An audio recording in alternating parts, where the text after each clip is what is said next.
أيا طالب العلم قم لا تنم فإن الزمان انقضى. أيا طالب العلم قم لا تنم فإن الزمان انقضى. لا إله إلا الله وحده لا شريك له وأشهد أن محمدا عبده ورسوله. يا أيها الذين آمنوا اتقوا الله حق تقاته ولا تموتن إلا وأنتم مسلمون.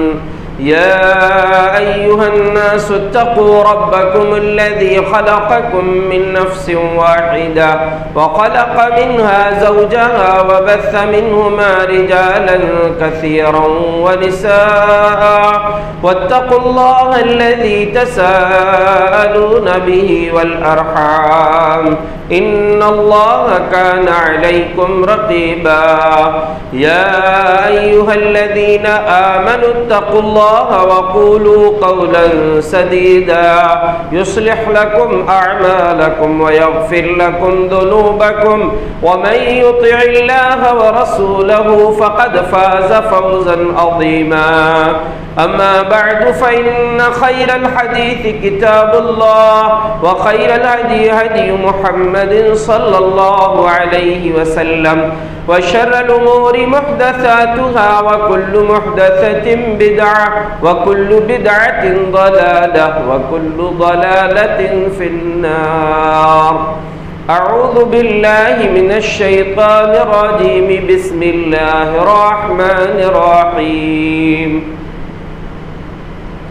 إن الله لا يحب المعتدين. اللهم صل على محمد وعلى آل محمد كما صليت على إبراهيم وعلى آل إبراهيم إنك حميد مجيد. اللهم بارك على محمد وعلى آل محمد كما باركت على إبراهيم وعلى آل إبراهيم إنك حميد مجيد.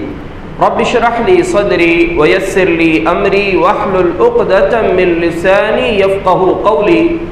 اللهم انفعنا بما علمتنا وعلمنا ما ينفعنا وزدنا علما. سبحانك لا علم لنا إلا ما علمتنا إنك أنت العليم الحكيم. اللہ رب العزت نے انسان کو جو زندگی عطا فرمایا ہے، زندگی کے ساتھ ایک قانون بھی عطا کیا ہے جو دنیا کی سب سے عظیم نعمت ہے۔ اللہ رب العزت نے اسلام کی نعمت جو عطا کی ہے وہ ایک بہترین قانون ہے، بہترین لائحہ عمل، زندگی گزارنے کا طریقہ اور سلیقہ ہے۔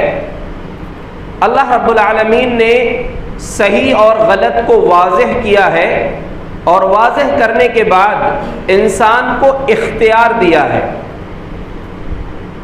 لیکن اختیار دینے کے ساتھ یہ بتا دیا کہ اپنے اختیار کو، اپنی آزادی کو ناحق اور غلط انداز میں استعمال نہیں کرنا، ورنہ اس کا انجام برا ہوگا۔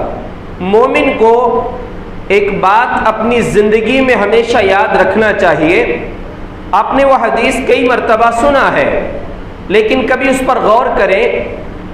الدنیا سجن المؤمن و جنت الکافر، دنیا مومن کے لیے قید خانہ ہے، جیل ہے، و جنت الکافر، اور کافر کے لیے جنت کی طرح ہے۔ اب آپ تھوڑا موازنہ کر کے دیکھیں، ان دونوں کو سامنے رکھیں کہ ایک طرف قید خانہ ہے جہاں انسان اپنی مرضی سے کچھ نہیں کر سکتا، اور دوسری طرف جنت ہے۔ جنت کا معاملہ یہ ہے وَلَكُمْ فِيهَا مَا تَشْتَهِي أَنفُسُكُمْ، جنت میں تم جو بولو گے وہ نہیں، جو تمہارا دل چاہے گا وہ ملے گا۔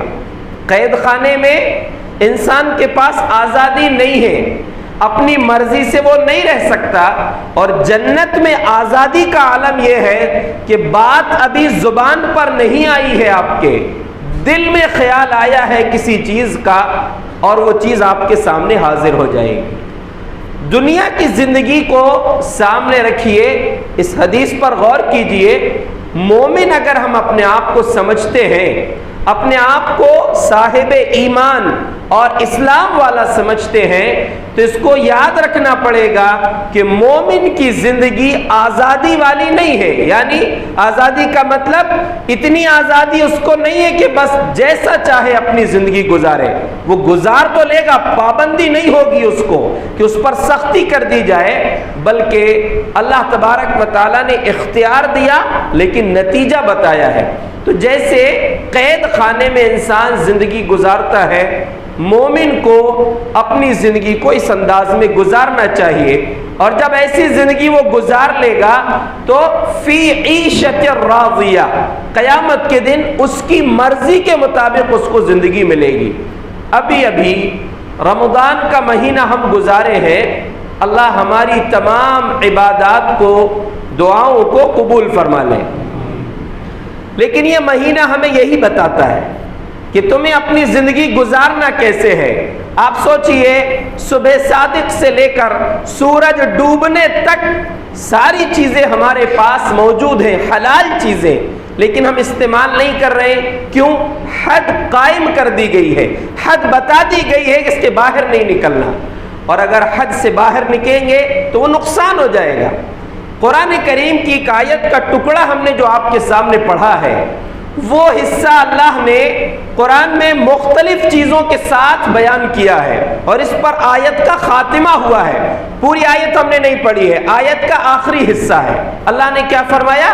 ان اللہ لا يحب المعتدین، یقیناً اللہ رب العالمین حد سے آگے بڑھنے والوں کو پسند نہیں کرتا. حد سے آگے بڑھنے والوں کو پسند نہیں کرتا. مختلف جگہ میں مختلف الفاظ کے ساتھ حد سے آگے بڑھنے والوں کو اللہ نے ظالم کہا ہے، نافرمان کہا ہے، ان کا ٹھکانہ جہنم بتایا ہے. آپ کو جو اسلامی زندگی گزارنا ہے، اللہ کے رسول صلی اللہ علیہ وسلم کے کچھ فرامین یاد رکھیں. ایک مشہور روایت ہے جس میں اللہ کے نبی صلی اللہ علیہ وسلم نے فرمایا، الا ان لکل ملک حما والا ان حم اللہ محارمہ.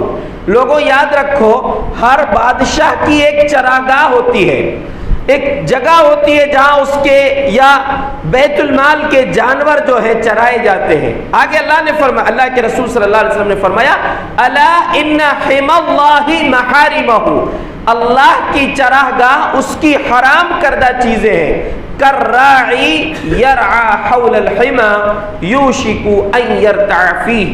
اس کی مثال ایسے سمجھو، دنیا کی زندگی جو گزارنا ہے کہ ایک چرواہا ہے، اپنے جانوروں کو کسی اور کے کھیت کے پاس، اس کی چراگاہ کے پاس چرا رہا ہے. بہت ممکن ہے کہ اس کے جانور اس کھیت میں چلے جائیں گے. ایک کھیت ہے جہاں فصل لگی ہوئی ہے، ایک آدمی اپنے جانور چرا رہا ہے، اس کھیت میں جانا اس کے لیے جائز نہیں ہے کہ سامنے سے اپنے جانوروں کو اس کا کھیت چرا دے. ظاہر سی بات ہے کہ وہ حرام ہے کیونکہ اس کا کھیت ہے، اس کی فصل ہے. ایسے ہی اللہ کے نبی صلی اللہ علیہ وسلم نے فرمایا، ایسے ہی مثال ہے کہ اللہ نے جو چیزیں حرام کیا ہے، حد بتا دی گئی ہے، اس کے قریب جاؤ گے گویا کہ دوسرے کے کھیت میں چلے گئے. پیارے رسول صلی اللہ علیہ وسلم کا ایک اور فرمان ہے، ان اللہ فرض فرائض فلا تضيعوها وحد حدودا فلا تعتدوها. لوگوں یاد رکھو، اللہ نے کچھ فرض متعین کیے ہیں، کچھ فرائض تم پر رکھے ہیں، کچھ عبادات فرض کی ہیں، ان کو ضائع نہیں کرنا. ضائع کیسے نہیں کرنا؟ امیر المومنین عمر بن خطاب رضی اللہ عنہ، دیکھیے فرض کا کتنا خیال ہے. جب کسی کو کسی علاقے کا ذمہ دار بنا کر بھیجتے، حکومتی کاموں کے لیے حکومت کی طرف سے ذمہ دار بنا کر بھیج رہے ہیں، گورنر بنا کر بھیج رہے ہیں، لیکن اس کو سب سے پہلی بات کیا کہتے تھے؟ ان اہم امورکم عندی الصلاۃ. جا رہے ہو آپ ذمہ داری نبھانے، وہاں حکومت کرنے، یعنی حکومت کی ذمہ داری نبھانے بھیج رہے ہیں، لیکن فرماتے کیا تھے؟ میرے نزدیک تمہارے تمام کاموں میں سب سے اہم کام ہے نماز کا خیال رکھنا. فَإِنَّهُ مَنْ حَفِظَهَا فَقَدْ حَفِظَ دِينَهُ، جس نے نماز کی حفاظت کر لیا اس نے اپنے دین کی حفاظت کر لیا. وَمَنْ ضَيَّعَهَا فَهُوَ لِمَا سِوَاهَا أَضْيَعُ، اور جو نماز کو ضائع کر دے، جو نماز کا پابند نہ ہو، وہ باقی کاموں کو آرام سے برباد کر سکتا ہے. سوچئے حکومت کی ذمہ داری دے کر بھیج رہے ہیں، لیکن یہ کہہ رہے ہیں کہ نماز کا خیال رکھنا، جو نماز کی پابندی کر لے گا وہ ساری ذمہ داریاں صحیح معنوں میں نبھائے گا، اور جس کے پاس نماز کا اہتمام نہیں ہے وہ لاپرواہ انسان ہوگا، اس کی ذمہ داری کا کوئی خیال نہیں ہوگا اس کو. تو یاد رکھیے اللہ نے جو فرض ہم پر رکھا اس کو ضائع نہیں کرنا. رمضان میں کتنے لوگ تھے جو پابندی سے نماز پڑھے، وہ ایسا لگتا ہے دکھاوے کی نماز تھی، اب چھوڑ دیے وہ لوگ. اگر پڑھتے رہتے چلو ٹھیک ہے کہ جب جاگے جب سویرا، کہ جب رمضان میں شروع کیے تھے اس کے بعد باقی رکھتے تو اللہ رب العالمین ممکن ان کی توبہ قبول کر لیا ہوتا، لیکن رمضان میں پڑھ کے بعد میں پھر چھوڑ دیے. غلط بات ہے یہ. اپنی نیکیوں کو جیسے رمضان میں جاری رکھے تھے رمضان کے بعد بھی جاری رکھنا چاہیے. تو اللہ نے کہا کہ فرض، اللہ کے نبی نے فرمایا جو فرض ہیں ان کو چھوڑنا نہیں، ضائع نہیں کرنا. وَحَدَّ حُدُودًا فَلَا تَعْتَدُوهَا، اللہ نے حد متعین کیا ہے کسی بھی چیز کی، آپ کو آزاد نہیں چھوڑا بلکہ حد بتا دیا. آزادی عمل کرنے کے اعتبار سے ہے کہ یہ حد ہے، حد میں رہو گے تو فائدہ ہے، آگے جانے کا اختیار تم کو ہے. حضرت علی رضی اللہ عنہ کہا کرتے تھے کہ دیکھو یہ دنیا ہے، اليوم عمل ولا حساب، یہ دنیا ہے یہاں عمل کی اجازت ہے، تمہیں عمل کے لیے اختیار ہے، حساب لینے والا کوئی نہیں، کوئی تم سے نہیں پوچھ رہا ہے. یہاں تک کہ اللہ نے اپنے نبی سے کہا لست علیہم بمسیطر، اے نبی آپ ان پر داروغہ نہیں ہے زبردستی ان کو دین ان کو قبول کروا لے، مجبور کر دے، نہیں. اللہ نے یہ کہہ دیا کہ آپ داروغہ نہیں، آپ کا کام پہنچا دینا ہے. علی رضی اللہ عنہ کیا فرما رہے ہیں کہ الیوم عمل ولا حساب، آج عمل ہے حساب نہیں لے رہا ہے کوئی. وغدن حساب ولا عمل، لیکن کل قیامت کے دن حساب ہوگا، عمل کرنے کی اجازت نہیں ہوگی، عمل کرنے کے موقع ہی نہیں ملے گا. اللہ کے سامنے جب یہ نافرمان لوگ جنہوں نے زندگی کو اپنی مرضی سے گزارا تھا، حدیں پار کر دیے تھے، اللہ سے کہیں گے اللہ ایک چانس دے دے، ایک مرتبہ دنیا میں لوٹا دے، نعمل صالحا، نیک عمل کریں گے، جیسے تو چاہے گا ویسے بن کے آئیں گے. اللہ کہے گا اولم نعمرکم ما یتذکر فیہ من تذکر، اتنی زندگی تم کو نہیں ملی تھی جس میں سمجھنے والا سمجھ سکتا تھا، اتنی لمبی زندگی تو ملی تھی تم کو، نہیں استعمال کیے صحیح، اب تمہارے لیے کوئی گنجائش نہیں ہے. تو اللہ کے نبی صلی اللہ علیہ وسلم فرما رہے ہیں حد پار نہیں کرنا، حد بتا دی گئی ہے. جو سبق میں آپ کو دینا چاہتا ہوں کہ اللہ نے ہر چیز میں حد رکھا ہے، حد پار مت کریں آپ. یہاں تک کہ انسانی ضرورت جو ہے، بنیادی ضرورت، کھانا پینا، اس کا لباس، یہ انسان کی بنیادی ضرورت ہے. اللہ رب العالمین نے قرآن میں فرمایا کلوا واشربوا ولا تسرفوا ان اللہ لا يحب المسرفین، کھاؤ پیو لیکن حد سے آگے نہیں بڑھنا. کچھ لوگ ہوتے ہیں کھانے کو آخری کھانا جیسے کھاتے ہیں کہ اس کے بعد ملے گا کہ نہیں، اتنا کھا لیتے ہیں. جبکہ نماز کا معاملہ یہ ہونا چاہیے کہ نماز ایسے پڑھو گویا کہ آخری نماز ہے، یہ نبی کا فرمان ہے. لوگ دعوتوں میں ایسا کھاتے ہیں کہ اس کے بعد کھانا ملے گا کہ نہیں ملے گا. اللہ رب العالمین فرما رہا ہے کلوا واشربوا ولا تسرفوا، کھاؤ پیو لیکن حد سے آگے نہیں بڑھنا. اس آیت کی تفسیر میں اہل علم نے کہا ہے اللہ نے اس میں بہت زیادہ آدھی طب کو بیان کر دیا، حکمت بیان کر دیا، اس لیے کہ حکیموں کا کہنا یہ ہے البطن بیت الداء، پیٹ بیماریوں کا گھر ہے، یہیں سے بیماریاں شروع ہوتی ہیں، تو اس میں حساب سے بھرو. اللہ کے نبی صلی اللہ علیہ وسلم کا فرمان ہے ما ملأ آدمی اللہ انسان نے کسی بھی برتن کو، جتنے برتن بھرے جاتے ہیں جو انسان بھرتا ہے اس میں سب سے بڑا برتن انسان کا پیٹ ہے. انسان کا پیٹ جو ہے وہ سب سے برا برتن ہے، کیا کیا بھر لے انسان یہ سوچتا ہے، بس آنا چاہیے، کیسا آ رہا اس سے مطلب نہیں ہے۔ یاد رکھیں اللہ کے نبی صلی اللہ علیہ وسلم کا فرمان ہے انسان کے لیے کافی ہے اتنا کھا لے اس کی پیٹ سیدھی رہ سکے، اور بہت زیادہ کھانا ہے تو 3 حصے کر لو، ایک حصہ کھانے کا، ایک حصہ پانی کا اور ایک حصہ ہوا کا، یہ نبی کا فرمان ہے۔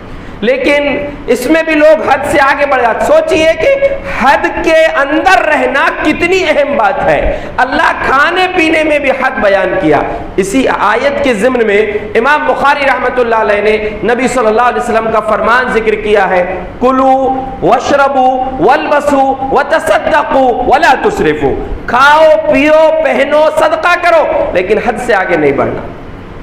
عبداللہ ابن عباس رضی اللہ عنہ فرماتے ہیں اسی کے آگے ذکر ہے صحیح بخاری میں، کل ما شئت والبس ما شئت، حلال کمائی میں سے جو چاہو کھاؤ جو چاہو پہنو، اچھا کھاؤ اچھا پہنو، ما اخطأت کا اثنتانی، جب تک 2 چیزیں تمہارے اندر نہ آئیں، صرف ولا مخیلہ، فضول خرچی نہیں آنا چاہیے، تکبر نہیں آنا چاہیے۔ اچھے کپڑے پہنو لیکن اچھے کپڑے پہن کے دوسرے کو حقیر مت سمجھو، اچھے کپڑے پہنو لیکن اس انداز میں پہنو جو نبی نے سکھایا ہے۔ پھر وہی بات کہ کپڑا ٹخنے سے نیچے رکھنا ہی تکبر ہے، اور یہ کیا کہہ رہے ہیں عبداللہ ابن عباس رضی اللہ عنہ، 2 چیزیں نہیں آنا چاہیے کہ فضول خرچی اور دوسرا تکبر، جو لگتا ہے پہنو، اچھا کپڑا پہنو اچھا کھانا کھاؤ لیکن فضول خرچی نہیں آنا۔ تو حد سے آگے نہیں بڑھنا، کھانے پینے میں بھی حد بیان کی گئی ہے۔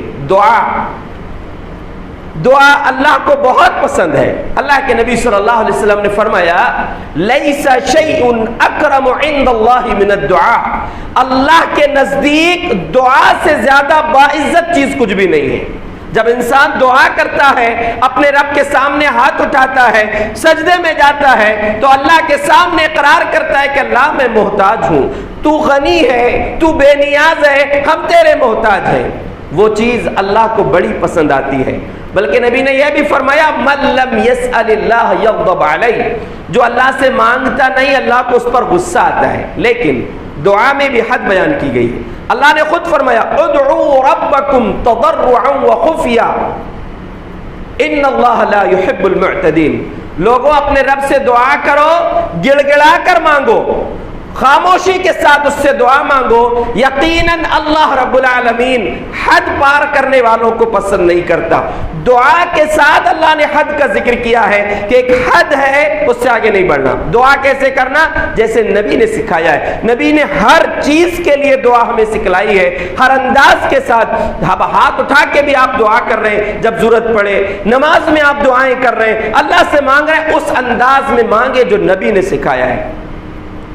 صحیح بخاری میں ہے، صحابہ اکرام کہتے ہیں ہم لوگ سفر میں جب کسی وادی میں داخل ہوتے زور زور سے کہتے لا الہ الا اللہ، اللہ اکبر، زور زور سے بولتے۔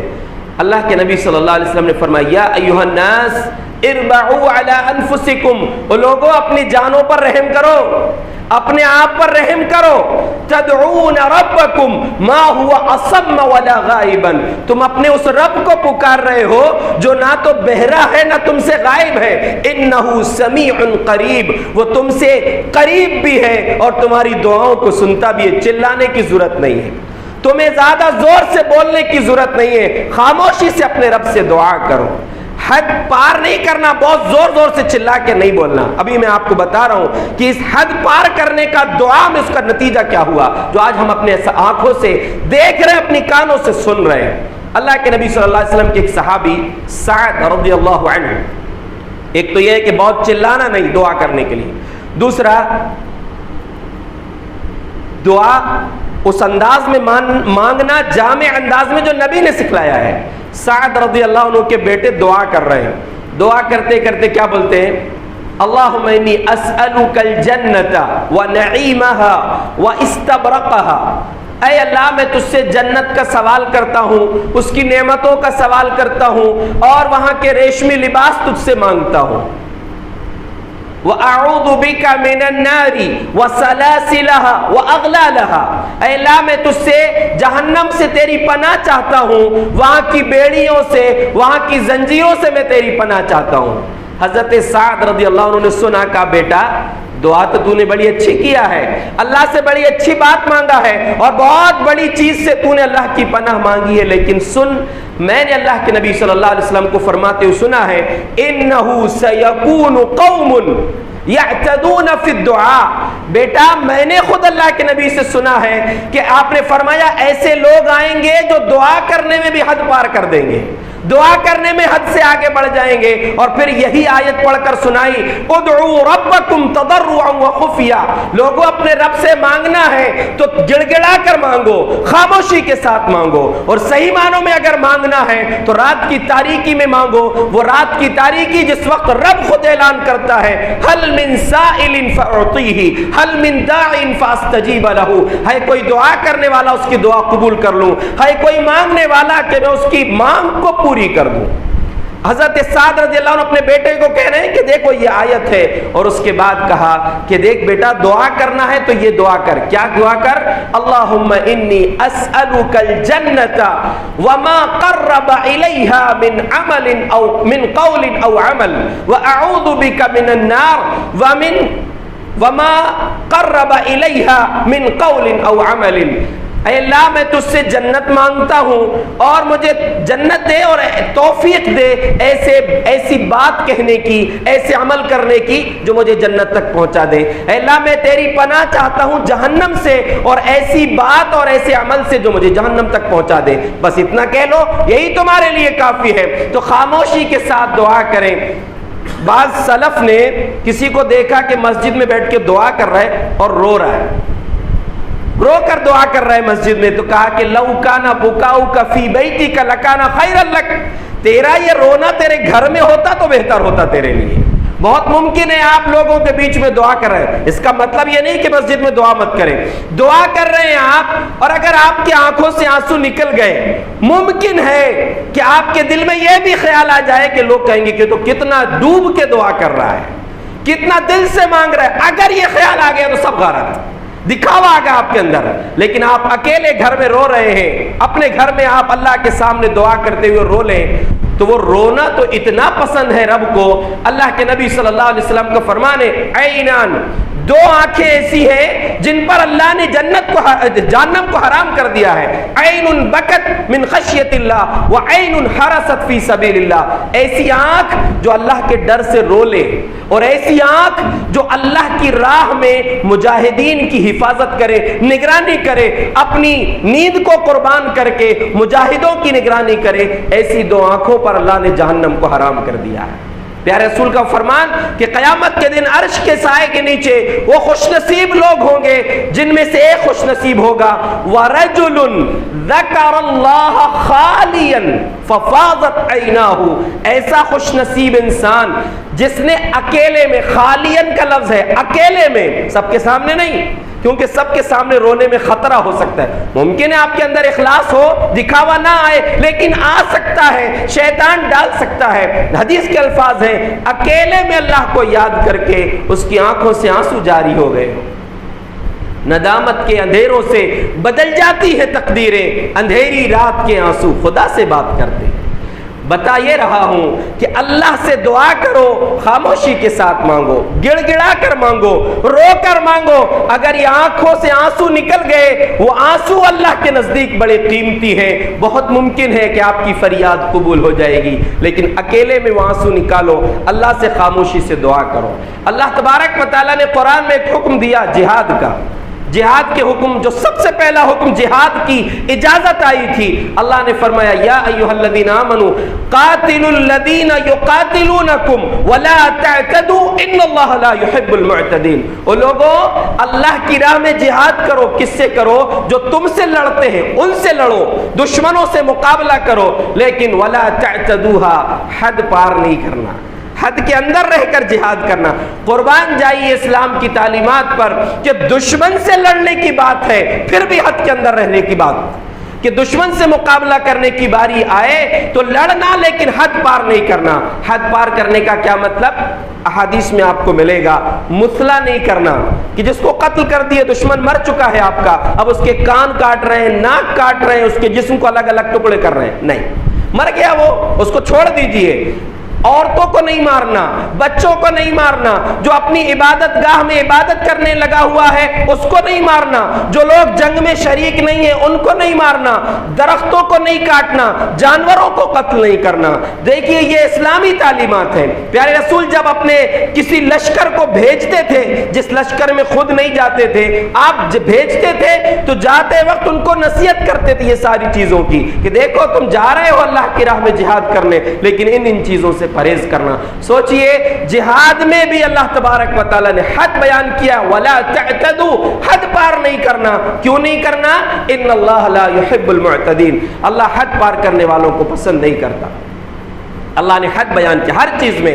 آج ہم دیکھیں حد پار کرنے کی وجہ سے جو نقصان ہے وہ کیا ہے۔ اللہ کے رسول صلی اللہ علیہ وسلم نے 5 چیزیں بیان فرمائی ہیں کہ جب ایسا ہوگا تو نتیجہ یہ ہوگا۔ ان میں سے ایک چیز ہے وَلَمْ يَنْقُضُوا عَهْدَ اللَّهِ وَعَهْدَ رَسُولِهِ إِلَّا سَلَّطَ اللَّهُ عَلَيْهِمْ عَدُوًّا مِّنْ غَيْرِهِمْ فَأَخَذُوا بَعْضَ مَا فِي أَيْدِيهِمْ۔ سنن ترمذی، سنن ابن ماجہ کی روایت ہے یہ کہ آپ نے فرمایا کہ جب بھی لوگ اللہ اور اس کے رسول کے احکامات کو چھوڑ دیں گے، ہماری حد کیا ہے؟ اللہ اور اس کے رسول نے جو حد بتائی ہے، جو احکامات بتائے ہیں ان کے مطابق زندگی گزارنا۔ لیکن جب ان حدوں کو پار کر دیں گے، اللہ اور اس کے رسول کے فرامین کو چھوڑ دیں گے، تو اللہ کیا کرے گا نتیجے میں؟ اس کو سنیے اور اپنے سماج، اپنے معاشرے کا، ملک کے حالات کا معائنہ کیجئے۔ فرمایا کہ اللہ دوسری طرف سے دشمنوں کو مسلط کر دے گا، پھر وہ دشمن کیا کریں گے؟ فَأَخَذُوا بَعْضَ مَا فِي أَيْدِيهِمْ، جو اختیارات تھے ہاتھوں میں ان کو چھیننے کی کوشش کریں گے۔ آج حجاب پر پابندی کی بات ہو رہی ہے، ہر کچھ دنوں کے بعد کوئی نئی پابندی کی بات آتی ہے، حجاب پر پابندی کی بات۔ کبھی آپ نے سوچا کہ کتنے لوگ ہیں جو، کتنے بھائی ایسے ہیں جو بے غیرت ہو گئے، کتنے باپ ایسے ہیں جو بے غیرت ہو گئے، جن کو اپنے گھر کے پردے کی فکر ہونا تھا ان کو وہ فکر نہیں رہی۔ کل پرسوں کچھ جگہوں سے کچھ لوگوں نے ایک فوٹو اور اس کے ساتھ ایک آڈیو کلپ بھی بھیجا، کسی خاتون کی آوازیں جو سمجھا رہی ہے۔ فوٹو کہاں کی تھی؟ ہمارے شہر سیونی کی نمائش جو پردرشنی آئی ہوئی ہے وہاں کی فوٹو تھی کہ آگے لڑکے کھڑے اور ان کے چپکے ہوئے برقعے والی لڑکیاں کھڑی ہوئی۔ ہائے افسوس، یہ قوم کہاں چلی گئی؟ کتنا بولے اس قوم کو، کتنا سمجھائیں، ان سے چپک کر وہ کھڑی ہوئی ہیں برقعے والی لڑکیاں، اور وہاں نمائش دیکھنے کے لیے پیچھے سے کسی نے فوٹو لیا ہے۔ کیسے بے غیرت ہو گئے، کیسے ہو گئے لوگ؟ ذرا سوچنا چاہیے، مردوں کو سوچنا چاہیے۔ وہی بیٹیاں، وہی آپ کے گھر کی عورتیں جن کو آپ نے آزاد چھوڑ دیا، جن کو آپ نے بازار کی نمائش بنا دیا، نمائش کی نمائش بنا دیا، آپ وہ آزاد گھوم رہی ہیں، خوش ہیں، لیکن یاد رکھو قیامت کا دن ہوگا، یہی آپ کے خلاف گواہی دیں گی۔ جب ان کو جہنم میں گھسیٹ کر ڈالا جائے گا، اللہ سے کہیں گے اللہ یہی ہمارا باپ تھا، یہ ہمارا بھائی تھا، یہ میرا شوہر تھا، اس نے تو کبھی اس چیز سے نہیں روکا، اس نے مجھے منع نہیں کیا۔ اور پھر یہ مرد ہوں گے جو دیوس کی لسٹ میں آئیں گے، دیوس، جن کو نبی نے دیوس کہا ہے کہ ایسے لوگ، ایسے بے غیرت جس کو اپنے گھر کی بے حیائی پر غیرت نہ آئے، اس انسان کو قیامت کے دن اس پر جنت حرام ہوگی، وہ جنت میں نہیں جا سکے گا۔ حد پار کر دیے۔ حد کیا ہے عورت کے لیے؟ وَقَرْنَ فِي بُيُوتِكُنَّ وَلَا تَبَرَّجْنَ تَبَرُّجَ الْجَاهِلِيَّةِ الْأُولَى، اے عورتوں گھروں میں قرار کے ساتھ رہو، جاہلیت کی طرح بے پردہ ہو کر گھر سے مت نکلو۔ بلا ضرورت گھر سے نکلنے کو آپ کو اجازت نہیں ہے، ہاں جہاں مجبوری ہے جانا پڑے گا، تو اللہ نے یہ بھی حکم دیا ہے کہ جلباب پوری طریقے سے پردہ کر کے جاؤ، یہ پہچان لیا جائے۔ ذَلِكَ أَدْنَىٰ أَن يُعْرَفْنَ فَلَا يُؤْذَيْنَ۔ ذرا قرآن کے الفاظ پر غور کریں اور ہمارے سماج پر غور کریں۔ قرآن کے الفاظ کیا ہیں؟ اچھا برقع پہنو، اچھی چادر اوڑھو، تم کو پہچان لیا جائے گا تو تکلیف نہیں پہنچائی جائے گی۔ کیسے پہچان لیا جائے گا کہ یہ عزت دار عورت ہے؟ اس کا برقع بتاتا ہے کہ یہ باحیا عورت ہے، اس کے اندر کون ہے برقعے کے اندر وہ سمجھ میں نہیں آتا۔ ایسی پہچان ہونا چاہیے۔ آج کے برقعے کی پہچان کیا ہے؟ یہ کتنی موٹی ہے، اس کی حالت کیا ہے، وہ پہچان ہو رہی ہے۔ کئی برقعے ایسے ہیں کہ برقعے کے اندر کا کپڑے کی پہچان ہوتی ہے، کون سے کلر کے کپڑے پہنے۔ ایسے برقع پہننے والیاں مجرم تو ہیں، ان کے ساتھ ان کے گھر کے مرد بھی مجرم ہیں۔ جب یہ حد پار کر دیے، حد یہ تھی کہ گھر عورتوں کو گھر میں رکھو، وہ حد پار کرنے کی وجہ سے برقع کی پابندی کا مطالبہ ہو رہا ہے۔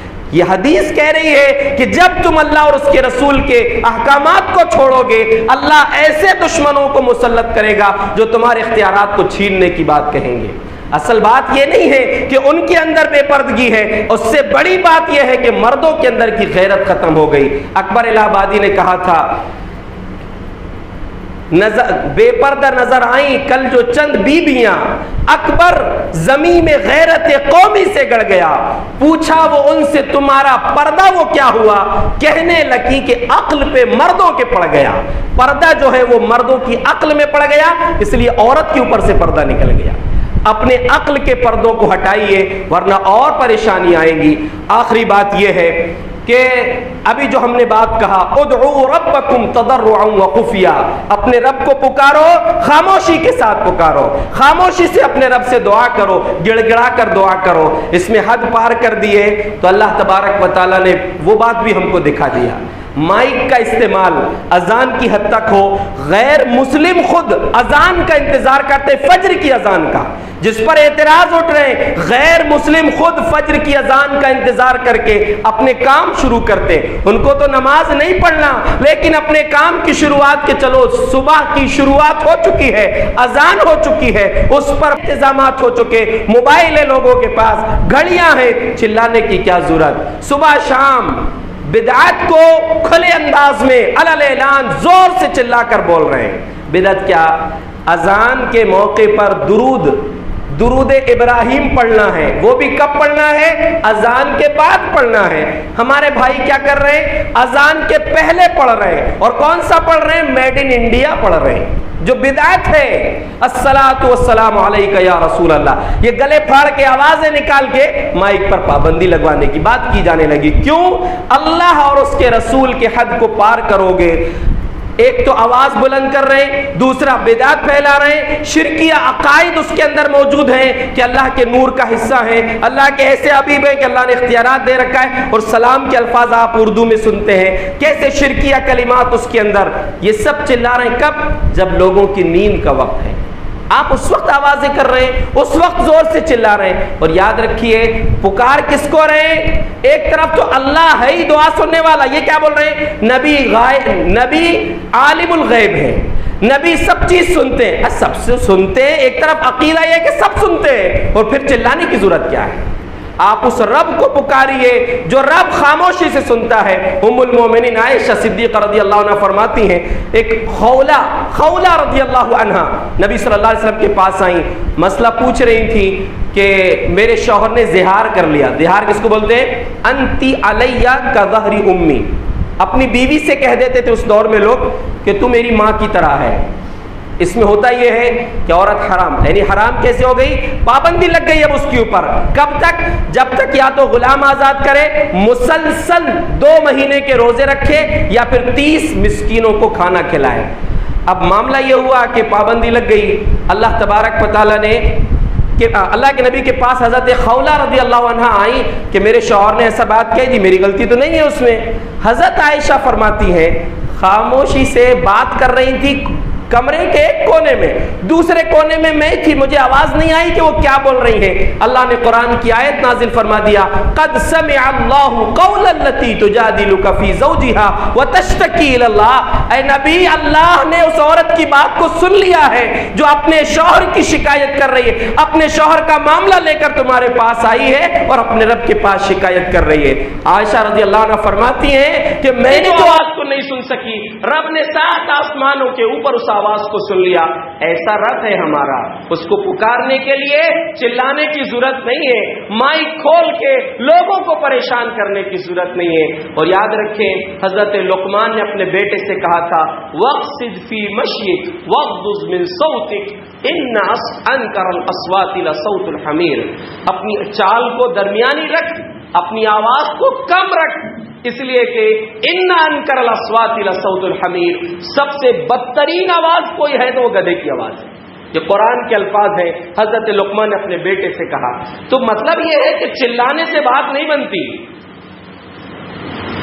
بات محبت سے بنتی ہے، بات اچھائی سے بنتی ہے، نرمی سے بنتی ہے، اور پھر آپ دعا اگر کر رہے ہیں، سلام پہنچا رہے ہیں تو اس انداز میں پہنچائیے جو نبی نے سکھلایا ہے۔ اسی نبی کی مخالفت میں آپ سلام پہنچا رہے ہیں، عجیب بات ہے، کہاں سے پہنچے گا؟ الفاظ بھی دوسرے، انداز بھی دوسرا، جو بدعت پر منحصر ہے، ایسے انداز میں آپ سلام پہنچائیں گے؟ سلام پہنچائیے، ہم خود سلام پڑھ رہے ہیں، ہم خود درود پڑھ رہے ہیں۔ درود ابراہیم اللہ رب العالمین نے اللہ کے نبی کی زبانی ہم کو سکھایا، سلام سکھایا، وہ پڑھیے۔ نماز میں آپ پڑھ لیجئے، خاموشی سے پڑھیے، اللہ نے وہ نظام وہ سسٹم رکھا ہے، سلام وہاں تک پہنچے گا۔ لیکن اس انداز میں پہنچانے سے وہ بات تو نہیں بنے گی، الٹا مصیبت آ گئی۔ آپ نے اللہ اور اس کے رسول کی مخالفت کی ہے، دشمن اب مطالبہ کرنے لگے، یعنی وہ لوگ جو آپ دشمنی لے کر بیٹھے ہیں، جو اسلام کو بٹھانے کی کوشش کرتے ہیں، حالانکہ ایسا ہوگا تو نہیں، لیکن وہ کوشش یہی کر رہے ہیں کہ آپ کے اختیارات کو چھینا جائے، آپ کے اختیارات پر پابندی لگائی جائے۔